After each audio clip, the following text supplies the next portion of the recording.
हरे कृष्ण।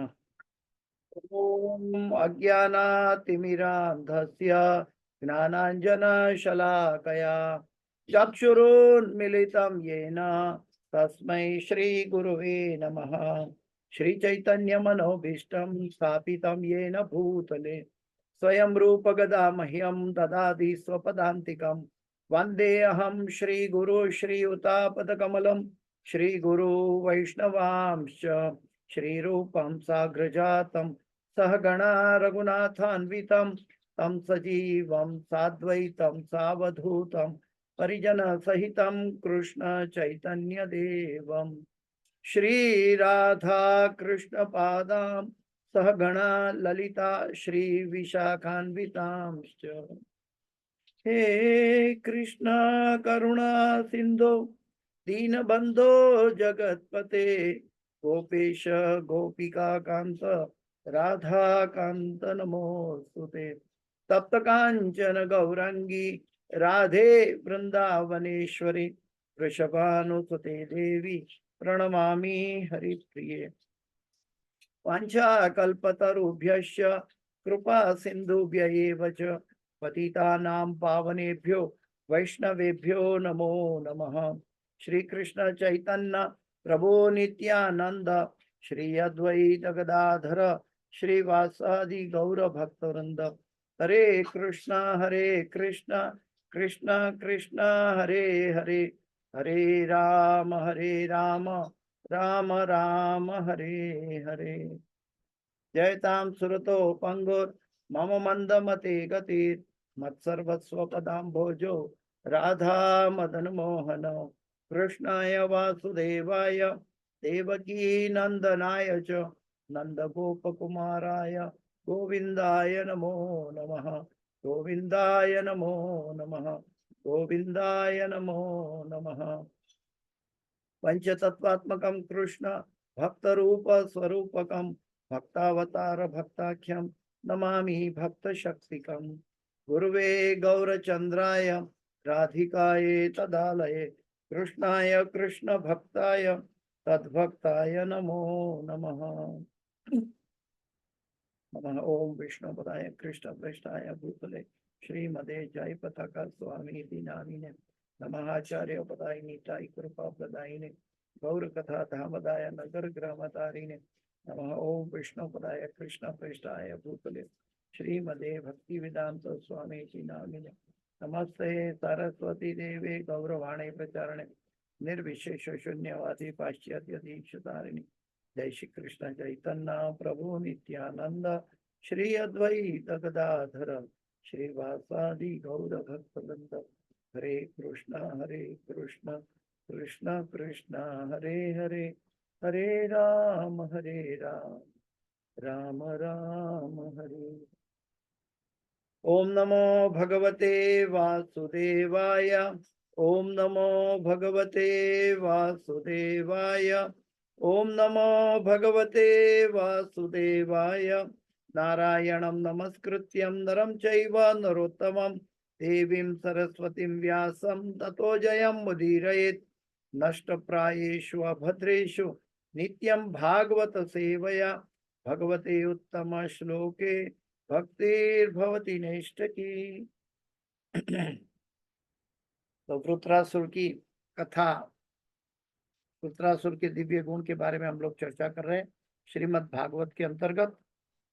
और आज का 3 श्लोक है, छठा स्कंद 11वां अध्याय, श्लोक संख्या 25, 26 और 27। और इसके साथ ये अध्याय पूरा होता है। 25, 26 और 27, 6, 11, 25, 26, 27। हरे कृष्णा।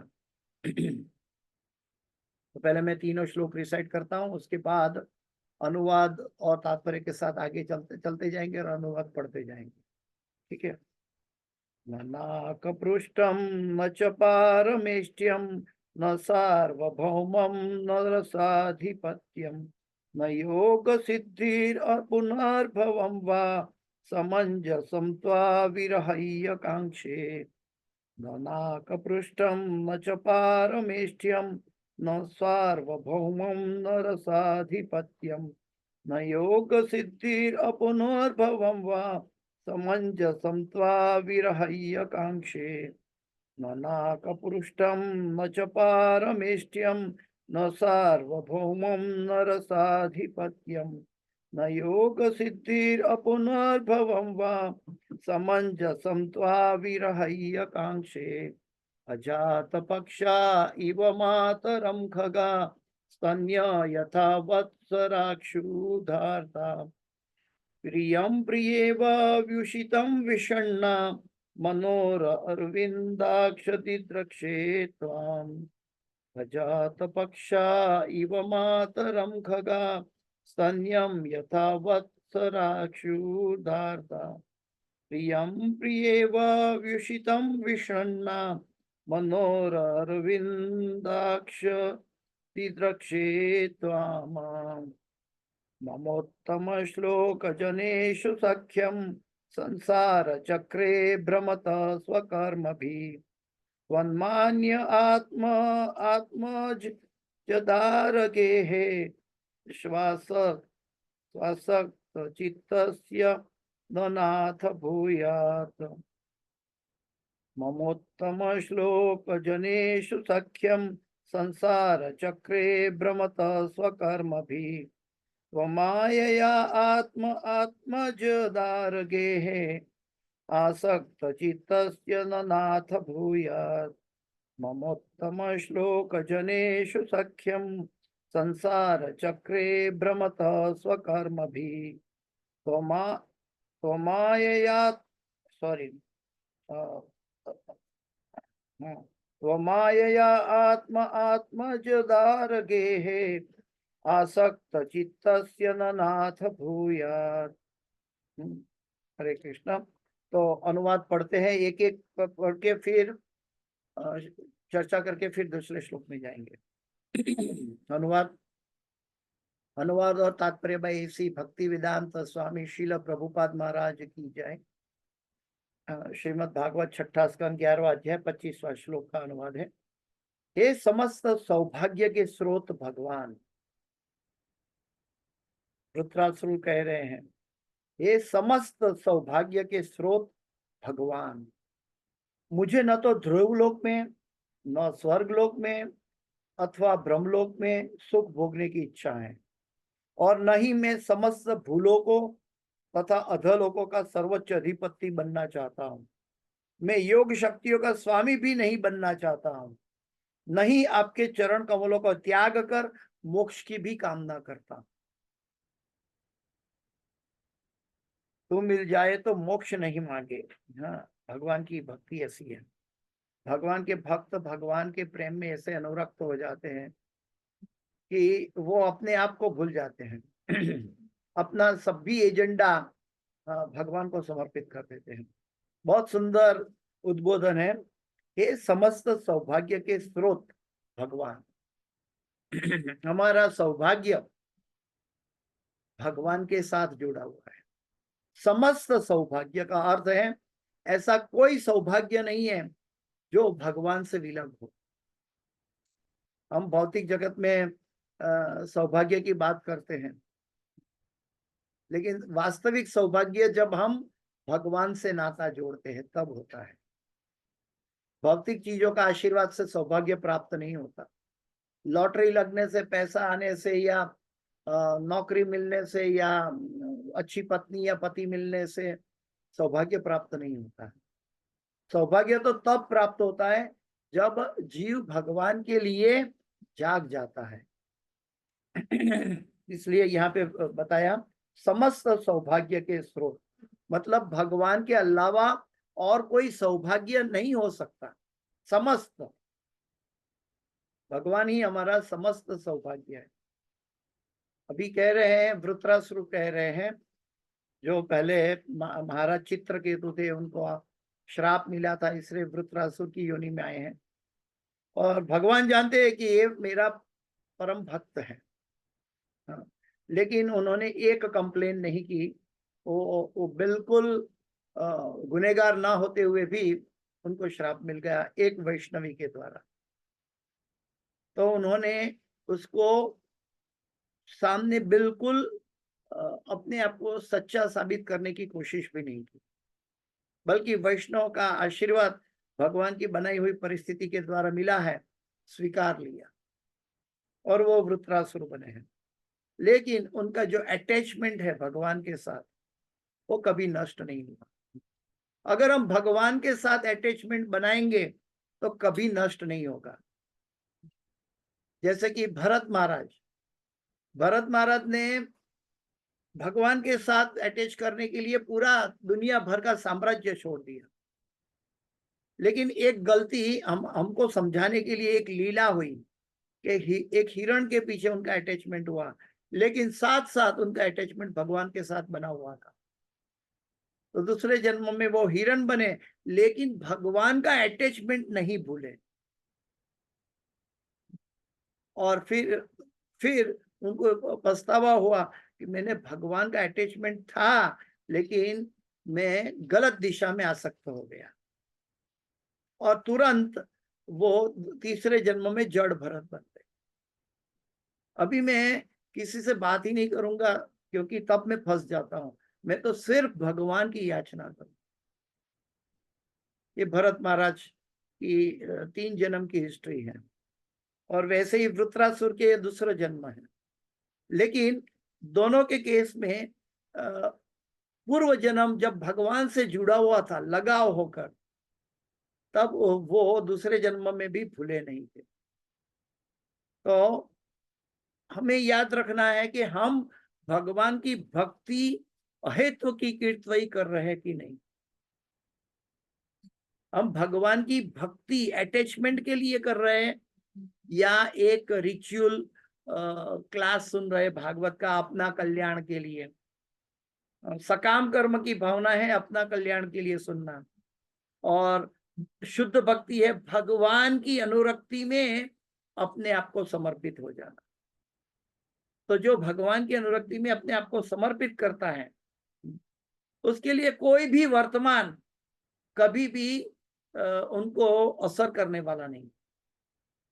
मात्रा स्पर्शास्तु कौन्तेय शीतोष्ण सुख दुखदा आगमापाइनो नित्यम ताम तितिक्षस्व भारत। कोई भी परिस्थिति बाहर की, सुख दुख गर्मी ठंडी, सभी भगवान कहते हैं अर्जुन को कि तू सहन करना सीख ले। हमें बाहर का सभी वर्तमान को, जो हमारे कर्म के फल है, वो आज हम टालेंगे तो दूसरे जन्म में वो भोगना ही पड़ेगा। परीक्षित महाराज ने गलती किया था, लेकिन वो ब्राह्मण ने बताया कि परीक्षित महाराज मैं तुम्हारा श्राप मुक्त कर सकता हूं। लेकिन परीक्षित महाराज ने कहा अभी तो मैं कृष्ण कॉन्शियस में जाने की इच्छा मेरी बुद्धि कह रही है, पता नहीं अगला जन्म में मैं ये कर सकूं कि नहीं। उससे अच्छा है कि सारे विश्व का साम्राज्य छोड़कर अपने कर्म का फल सहज स्वीकार करने के लिए तैयार हो गए। और सुखदेव गोस्वामी जैसे संत मिले उनको, और उन्होंने 7 दिन में ऋषि का ब्राह्मण ऋषि बालक का जो श्राप था वो स्वीकार कर लिया। क्योंकि जो हमारे कर्म का फल है, अगर हम एक चीज टालेंगे तो वो दूसरी चीज बनकर आएगी, एक फ्लेवर से दूसरी फ्लेवर बन जाएंगे। क्योंकि ये जगत पदम पदम यद विपदाम न तेषाम है। लेकिन भगवान के भक्त बाहरी परिस्थिति से विचलित बिल्कुल नहीं होते। मुझे न तो ध्रुवलोक में, न स्वर्गलोक में अथवा ब्रह्मलोक में सुख भोगने की इच्छा है। जब भोक्ता कृष्ण है, भोक्तारम यज्ञ तपसाम सर्वलोक महेश्वरम, ये भगवान ने कह दिया, फिर भगवान को हटा के हम भोक्ता कैसे बने।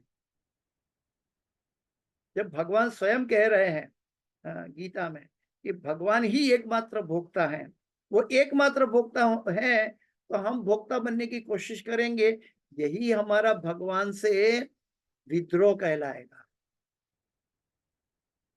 तो मैं ध्रुवलोक में, न स्वर्गलोक में, न ब्रह्मलोक में सुख भोगने की इच्छा है। नहीं, मैं समस्त भूलोकों अथवा अधोलोकों का सर्वोच्च अधिपति बनना चाहता हूं। क्योंकि उनको मालूम है आ ब्रह्म भुवनालोक पुनरावर्तिनो अर्जुन मामोपेत्य तो कौनते अब पुनर्जन्म न विद्यते। चीटी से लेके ब्रह्मलोक तक, चीटी से लेके ब्रह्मलोक तक सभी चीज जो है ये हमारे जन्म मृत्यु जरा व्याधि का कारण बनता है। इसलिए हमें जागृत रहना चाहिए कि हमें कृष्ण चाहिए। कृष्ण की बनाई हुई सृष्टि, भौतिक जगत नहीं चाहिए। किसी भी प्राइस पर, किसी भी मूल्य पर मुझे भौतिकता या जन्म मृत्यु जरा व्याधि नहीं, बल्कि भगवान की सेवा चाहिए। लेकिन अगर भगवान चाहते हैं कि मेरा कल्याण जहां जाकर होगा, तो भगवान मुझे कहीं भी भेज सकते हैं, लेकिन हे प्रभु, मुझे तुम्हारी भक्ति से विलग, मुझे तुम्हारी भक्ति से विलग ना करें। खोटे चले। हरे कृष्णा। माइक बंद करें। तो मुझे आपकी भक्ति से विलग ना करें। मम जन्मनि जन्मनीश्वरे भवताद भक्ति रहे तो कीर्तवई। श्री चैतन्य महाप्रभु कहते हैं भक्ति या ये प्रेम का स्वरूप है, और प्रेम कभी डिमांड पर, कंडीशन पर नहीं मांगा जा सकता है। प्रेम हमेशा अनकंडीशनल होता है। इसलिए तो आश्लेष्य वा पादरतम पिनष्टुमाम अदर्शनम मर्म हताम करो तो वा यथा तथा वा विदथा तु लंपटो मत प्राणनाथस्तु सएव नाथ। प्राण भी सौंप दिया प्रेम के अंदर, लेकिन मैं कोई कंडीशन रखना नहीं चाहूंगा। तुम चाहे मुझे अपने पैरों के नीचे कुचल कर फेंक दो, या मुझे आलिंगन लगा दो, गले लगा दो, हर हाल में हे प्रभु आप मेरे स्वामी हैं, मैं आपका दास हूं। ये प्रेम है, ये अनकंडीशनल प्रेम है। और इसी की वजह से भगवान कृष्ण को भी चैतन्य महाप्रभु बनना पड़ा, क्योंकि प्रेम में कोई शर्त नहीं होती। मैं योग शक्तियों का स्वामी भी नहीं बनना चाहता। क्या करेंगे? बुद्धि ही सीमित रहेगी प्रकृति के 3 गुणों के अंदर, तो सीमित बुद्धि को लेके असीमित को कैसे प्राप्त कर पाएंगे? योग शक्ति भी, अष्ट सिद्धि भी भौतिक उपचार के लिए, भौतिक जगत के लिए है। हमें तो भगवान की कृपा चाहिए, हमें भौतिक शक्तियां नहीं चाहिए। तो योग शक्ति नहीं चाहिए, नहीं आपके चरण कमलों का त्याग कर मोक्ष की कामना करता। अगर आपके चरण कमल है तो वही चाहिए मुझे, उसके लिए मुझे मोक्ष को ठुकराना पड़े तो कोई बात नहीं। वास्तव में प्रभुपाद जी कहते हैं कि जो भगवान की चरण को कस कर अपने मन हृदय से पकड़ के रखा है, हाथ से नहीं, हाथ से तो शरीर ही चला जाएगा, तो हाथ के क्या कहाँ पकड़ के रखोगे? बुद्धि में भी कहाँ पकड़ के रखोगे? क्योंकि बुद्धि तो भगवान की इच्छा से हमें प्राप्त होती है, लेकिन वास्तव में हमें क्या करना है? अपने मन और हृदय के द्वार पे हमें भगवान को कसकर पकड़ के रखना है। जिन्होंने भगवान के चरण कमलों को कसकर पकड़ा है, उनकी मुक्ति निश्चित है। वो मोक्ष का अभिलाषी नहीं है। मोक्ष अलग चीज है। मोक्ष स्वयं ऐसे भक्त के पीछे उनकी सेवा करने के लिए भागता है। मोक्ष भक्त मोक्ष के लिए नहीं जाता, लेकिन मोक्ष भक्त के लिए जाता है। तो नहीं आपके चरण कमलों का त्याग कर मोक्ष की कामना करता। तात्पर्य में ऐसी भक्ति वेदांत स्वामी शिल प्रभुपाद महाराज की जय। शुद्ध भक्त कभी भी श्री भगवान की दिव्य प्रेममयी सेवा करके भौतिक सौभाग्य की इच्छा नहीं करता। वह तो श्री भगवान तथा उनके पार्षदों की निरंतर संगति में रहकर श्री भगवान की प्रेममयी सेवा में लगा रहना चाहता है। जैसा कि पिछले श्लोक में वर्णन हुआ है, दासानुदासो भवितास्मि, जो कल हमने देखा। इसकी पुष्टि श्रील नरोत्तम दास ठाकुर ने की है। तादेर चरण सेवी भक्त सनेवास, जन्मे है अभिलाष। तादेर चरण सेवी, तादेर चरण सेवी भक्त सनेवास, तुम्हारे चरण की सेवा करते हुए भक्तों का संग में चाहता हूं। जन्मे जन्मे होई यही अभिलाष। हे प्रभु, मेरे जन्म जन्म तक यही अभिलाषा है कि मैं आपको चरण को, अपने चरण कमल को सेव्य करता रहूं, मतलब सेवता रहूं, और भक्तों के संग में। शुद्ध भक्त की यही अभिलाषा रहती है कि वह भक्तों की संगति में रहकर श्री भगवान तथा उनके दासानुदासों की सेवा करता रहे, उनके दासानुदासों भक्तों की सेवा करता रहे। ये इसमें जो आनंद छुपा है वो आनंद भौतिक जगत में कहीं नहीं मिलेगा, न ध्रुव लोक में, न स्वर्ग लोक में, न ब्रह्म लोक में, न मोक्ष में, न अधलोक का अधिपति बन के या भूलोक का अधिपति बन के, ये सब नहीं मिलेगा। मिलेगा कहाँ? सिर्फ भगवान की शरण, भक्तों के संग। तादेर चरण सेवी भक्त सने, जन्म जन्म होई यही अभिलाष। तादेर चरण सेवी यानी कि भगवान को प्रार्थना कर रहे हैं नरोत्तम दास ठाकुर, अपने वो अपने गुरु को भी आराध्य मानते हैं। नरोत्तम दास ठाकुर जो लोकनाथ स्वामी के शिष्य थे, उन्होंने कई सुंदर भजन लिखे हैं और हर एक भजन हमारी आध्यात्मिक उन्नति के लिए, एक एक शब्द भजन के, एक एक शब्द, एक एक लाइन हमारे जीवन को, हमारे अहंकार को तोड़ने के लिए सक्षम है, हमारी बुद्धि सही दिशा में ले जाने के लिए सक्षम है। दूसरे श्लोक में चलते हैं। वृत्रासुर भगवान को कह रहा है, हे कमल नयन भगवान, जैसे पक्षियों के पंख विहीन बच्चे अपनी माँ के लौटने तथा खिलाए जाने की प्रतीक्षा करते रहते हैं, जैसे रस्सियों से बंधे छोटे छोटे बछड़े गाय दुहे जाने की प्रतीक्षा करते रहते हैं, जिससे उन्हें अपनी माताओं का दूध पीने को मिले, या जैसी वियोगिनी पत्नी घर से दूर बसे अपने प्रवासी पति के लौटने तथा सभी प्रकार से तुष्ट किए जाने के लिए लालायित रहती है, उसी प्रकार मैं आपकी प्रत्यक्ष सेवा करने के लिए, अवसर पाने के लिए सदैव उत्कंठित रहता हूं। ये भक्त को चाहिए। भक्त का धन भगवान है, भक्त का आनंद भगवान है, भक्त की सीमा भगवान है। वो उनके उससे कम कोई भी चीज स्वीकारना नहीं चाहते। अभी प्रार्थना कर रहे हैं वृत्रासुर, अपनी भगवान से प्रार्थना कर रहे हैं। कितना सुंदर एग्जाम्पल दिया है, जैसे पक्षियों के पंख विहीन बच्चे अपनी माँ के लौटने तथा खिलाए जाने की प्रतीक्षा करते रहते हैं। छोटा बच्चा पैदा हुआ है पेड़ के घोंसले में, और वहां छोटा बच्चा भूखा है और माँ उड़कर अपने बच्चे के लिए दाना लेने गई है, कहीं ढूंढ कर दाना लेने गई है। और जब माँ उड़कर, वो तो निसहाय है, उनके पास सब पंख भी नहीं है, अभी तो छोटे बच्चे हैं, तो उनको भूख लगी है, लेकिन बड़ी तीव्रता से माँ कब आएगी और मुझे खिलाएगी, और माँ की चांच से वो दाना उसके बच्चे की मुंह में जाएगा, तभी उसको संतुष्टि मिलेगी।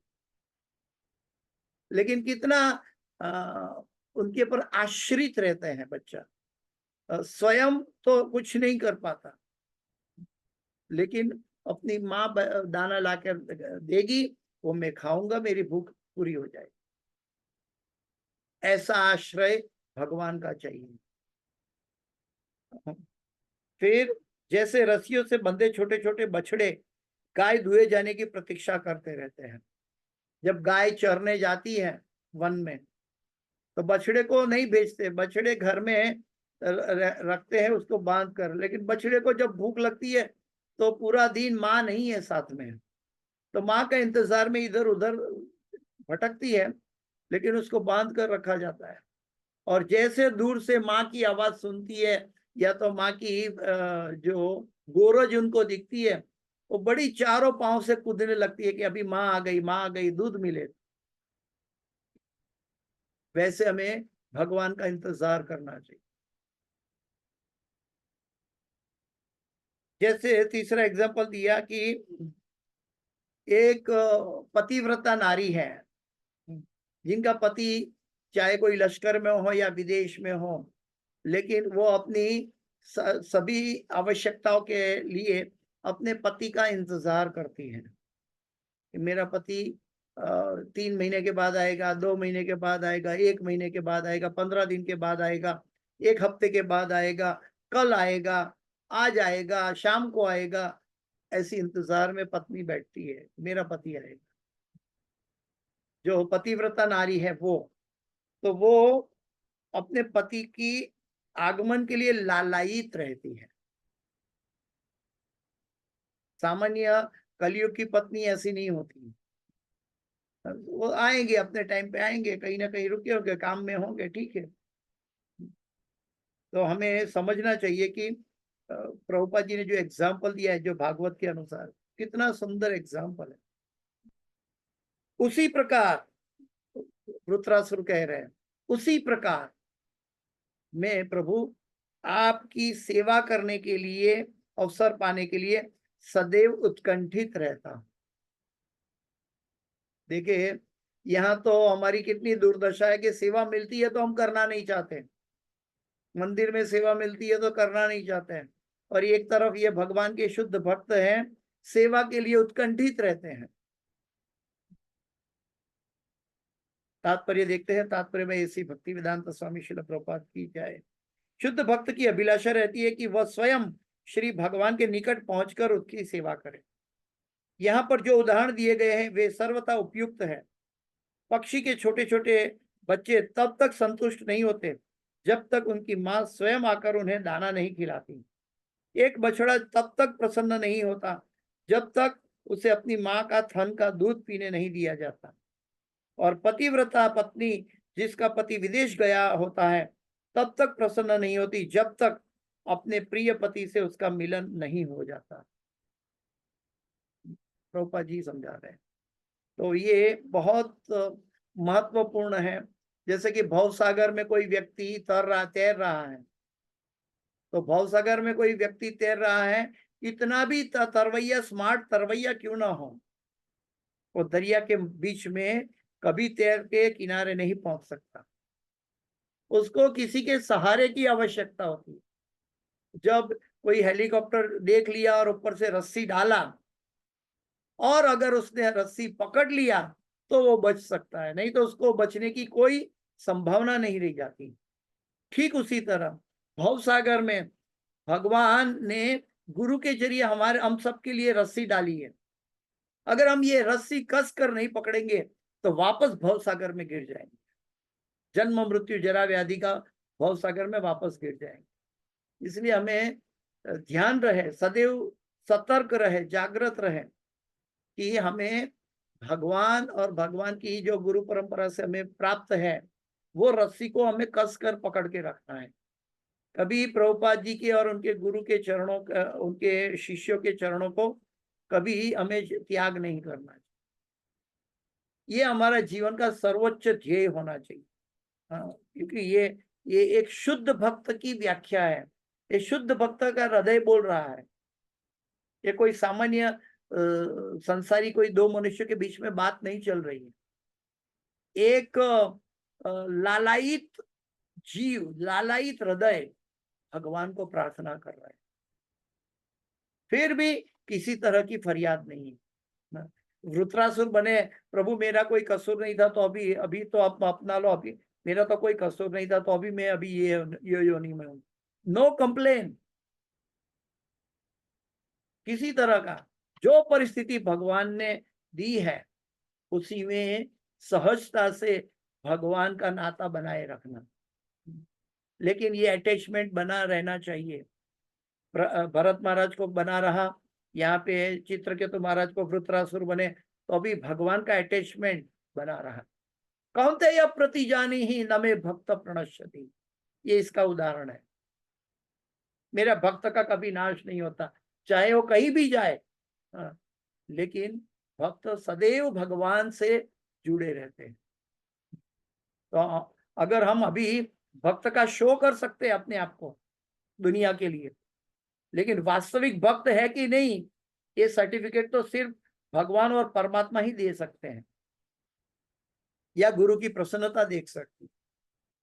हम अपने आप लोगों की वाह वाह करके भक्त बनना ये भक्ति नहीं है। भक्त का अर्थ है हमारा गुरु और भगवान हमारा कार्यकलापों से कितना संतुष्ट है, यही हमारा असली धन है। बाकी सब भ्रामक अवस्थाएं हैं। आगे के श्लोक में प्रभुपाद जी ने तात्पर्य नहीं लिखा है, अनुवाद में पढ़ता हूं। हे भगवान, हे स्वामी, मैं अपने सकाम कर्मों के फल स्वरूप इस पूरे भौतिक जगत में घूम रहा हूं और मैं आपके पवित्र तथा प्रबुद्ध भक्तों की संगति की खोज कर रहा हूं। आपकी बहिरंगी शक्ति अर्थात माया के प्रभाव से अपने शरीर, पत्नी, संतान तथा घर के प्रति मेरी आसक्ति बनी हुई है, किंतु मैं अब और अधिक आसक्त नहीं बने रहना चाहता। मेरा मन, मेरी चेतना तथा मेरा सर्वस्व आपके ही प्रति अनुरक्त रहे, आपके ही प्रति अनुरक्त रहे। प्रभु, ये एक व्यक्ति जो अपना मनुष्य जन्म बिगाड़ना नहीं चाहता और इसी जन्म में भगवत धाम पाना चाहता है, भगवत कृपा पाना चाहता है, भगवान का प्रेम पाना चाहता है, उसका हृदय ये बोल सकता है। सामान्य व्यक्ति तो क्या बोलेगा? वो क्या कह रहे हैं? हे भगवान, हे स्वामी, मैं अपने सकाम कर्मों के फल स्वरूप इस पूरे भौतिक जगत में घूम रहा हूं। इसीलिए श्री चैतन्य महाप्रभु क्या कहते हैं? एई रूपे ब्रह्मांडे भ्रमिते कोनो भाग्यवान जीव, गुरु कृष्ण कृपाए पाए भक्ति लता बीज। एई रूपे ब्रह्मांडे भ्रमिते कोनो भाग्यवान जीव, गुरु कृष्ण कृपाए पाए भक्ति लता बीज। और ये चैतन्य महाप्रभु ने कहा, वो वृत्रासुर अपनी प्रार्थना में कह रहे हैं। उनको मालूम है कि उनकी गलती से क्या हुआ, उनकी गलती नहीं थी, फिर भी जो परिस्थिति थी अपने सकाम कर्मों के फल के स्वरूप क्या हुआ उनको पता है। इसलिए वो कहते हैं, हे स्वामी, हे भगवान, मैं आपके सकाम कर्मों के फल स्वरूप मैं अपने सकाम कर्मों के फल स्वरूप इस पूरे भौतिक जगत में घूम रहा हूं। आ ब्रह्म भुवना लोका पुनरावर्तिनो अर्जुन। और मैं आपके पवित्र तथा प्रबुद्ध भक्तों की संगति को खोज रहा हूं। यहाँ पे भक्त खोज रहा है और हम तो इतने दुर्बल है, इतना मंद बुद्धि है, भगवान ने वो रस्सी गुरु के जरिए हम तक पहुंचा दी है, हमें शुद्ध भक्त का संग मिल गया है। वृत्रासुर की गाथा में तो कहते मैं खोज रहा हूं, लेकिन हमें तो प्राप्त हो गया है। और फिर भी अगर हम इसका लाभ न उठा सके तो हमारे जैसा दुर्भागी कौन होगा? प्रभुपाद जी कहते हैं कि किसी का व्यक्ति का दुर्भाग्य होना वो कोई बड़ी बात नहीं है, लेकिन दुर्भाग्य को सद्भाग्य समझ लेना वो सबसे बड़ा दुर्भाग्य है। हमारे जीवन में पत्नी नहीं है तो दुख है, पैसा नहीं है तो दुख है, संतान नहीं है तो दुख है, माता पिता नहीं है तो दुख है, तंदुरुस्ती ठीक नहीं है तो दुख है। लेकिन कोई ऐसा कहता है कि मेरे जीवन में कृष्ण नहीं है तो दुख है, मेरे जीवन में कृष्ण की भक्ति नहीं हो पा रही है, मेरे अंदर कृष्ण भक्ति में तीव्रता नहीं आ रही है, उत्साह नहीं आ रहा है, इसलिए मुझे दुख है। ये भक्त का ये सोचना चाहिए कि उनके अंदर कितनी स्टील फ्रेम हृदय बन गया है, स्टील फ्रेम हार्ट है। प्रभुपाद जी कहते हैं कि लोहे का हृदय बना है कि उसको कोई असर नहीं होती है। मैं आपके पवित्र तथा प्रबुद्ध भक्तों की संगति को खोज रहा हूं। आपकी बहिरंगी शक्ति अर्थात माया के प्रभाव से अपने शरीर, पत्नी, संतान तथा घर के प्रति मेरी आसक्ति बनी हुई है, लेकिन ये सब शरीर के रिश्तेदार है, आत्मा के नहीं। आत्मा का रिश्तेदार एक और एकमात्र भगवान श्री कृष्ण है। किंतु मैं अब और अधिक आसक्त नहीं बने रहना चाहता। कब तक भ्रमित रहूंगा प्रभु? कि ये शरीर भी धोखा देता है और शरीर के रिश्तेदार भी धोखे देते हैं। कब तक ये शरीर को मैं पकड़ के रखूंगा? मैं अपनी आत्मा को जहां जाना है वो तो आपके चरण कमल के पास, आपके पास आना है। मैं कब तक अपने आप को आर्टिफिशियल इम्पोजिशन करके रहूंगा और जन्म लेता रहूंगा? मेरा मन, मेरी चेतना तथा मेरा सर्वस्व आपके ही प्रति अनुरक्त हो रहे। मेरा मन भगवान को कह रहा है। भगवान कहते हैं मन मुझे दे दो, शरीर नहीं। मन मना भव मद भक्तो। और ये शुद्ध भक्ति यही कह रहा है कि मेरा मन प्रभु आप संभाल लो। वो तो एक बंदर है, इधर उधर भागता है, गलती करता है। मेरा मन आप ले लो, मेरी चेतना वो आपका अंश है, और मेरा सर्वस्व आपके प्रति अनुरक्त रहे। यानी कि मेरा शरीर, मेरी आत्मा, मेरा मन और मेरा सर्वस्व आपके प्रति अनुरक्त रहे। जो ऐसी भक्ति के लिए लालायित होता है, भगवान ऐसा भक्त को कभी नहीं छोड़ते, ऐसा भक्त को कभी निराश नहीं करते। ये वृत्रासुर की कथा से हमें सीखना है कि हमें कैसे भगवान की शरणागति ग्रहण करनी चाहिए, कैसे भगवान को प्रेम करना चाहिए।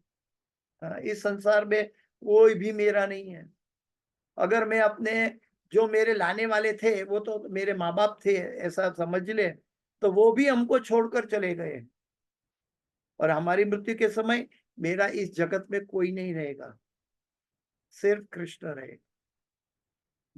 और कृष्ण के लिए मैं नहीं कुछ कार्य करता और रिश्तेदारों के लिए कार्य करता हूं, तो मैं अपना धन फ्रॉड बैंक में जमा कर रहा हूं। फ्रॉड बैंक में धन जमा करने का फायदा क्या? चला जाएगा सब धन, सब रिश्तेदार चले जाएंगे, लेकिन मुझे कृष्ण के पास जाना है, कृष्ण प्रेम पाना है, और उसके लिए मुझे बोनाफाइड माध्यम गुरु के रूप में मिला है। मैं क्यों इतना सुवर्ण अवसर का दुरुपयोग करूं? ये तो भाग्यवान कहलाता है। ए रूपे ब्रह्मांडे भ्रमिते कोनो भाग्यवान जीव। हम सब बहुत भाग्यवान हैं, हमें प्रभुपाद और उनके शिष्यगण मिले हैं। ये हमारा भाग्य की कोई सीमा नहीं है। हम 100 साल की बुद्धि लगा के बैठे ने, भक्ति करें ने, तो अभी जो गुरु ने हमें प्रदान किया है वो सटीक मार्ग प्रदान किया कि जैसे जिसके जरिए हम सीधा भगवत धाम जा सके। और इसके लिए हम लालायित नहीं बनेंगे और जागृत नहीं रहेंगे तो हमारे जैसा दुर्भाग्यशाली कौन हो? और भक्ति ना करके नाम प्रतिष्ठा धन मद बढ़ा के हम इसको आनंद मानेंगे तो इससे बड़ा दुर्भाग्य क्या हो सकता है? असली धन तो हमारा भगवान है, लेकिन भगवान को पाने के लिए श्रीमती राधा रानी का आश्रय लेना होगा। हमारी गुरु शिष्य परंपरा श्रीमती राधा रानी के जरिए भगवान तक पहुंचती है। वास्तव में गौड़ीय संप्रदाय श्रीमती राधा रानी का फॉलोअप है। तो आइए हम गुरु के चरणों में प्रार्थना करें कि हमारी रिक्वेस्ट, हमारी प्रार्थना भगवान तक पहुंचाकर हमारा जीवन सफल बने। सबके लिए शुभेच्छा। इस क्लास की कोई भी सुकृति है, मेरे गुरु महाराज हिज होलीनेस जय पताका स्वामी आचार्यपाद गुरु महाराज की है, और इस क्लास के अंदर कोई भी गलती, क्षति या त्रुटि रह गई है, मेरी अपनी है, कृपया मुझे क्षमा करें। वाञ्छाकल्पतरुभ्यश्च कृपा सिन्धुभ्येव च पतितानां पावनेभ्यो वैष्णवेभ्यो नमो नमः। अनंत कोटि वैष्णव वृंद की जय। शिल प्रभुपाद की जय। गुरुदेव महाराज की जय। समावेत भक्त वृंद की जय। किसी का कोई प्रश्न है तो पूछ सकते हैं।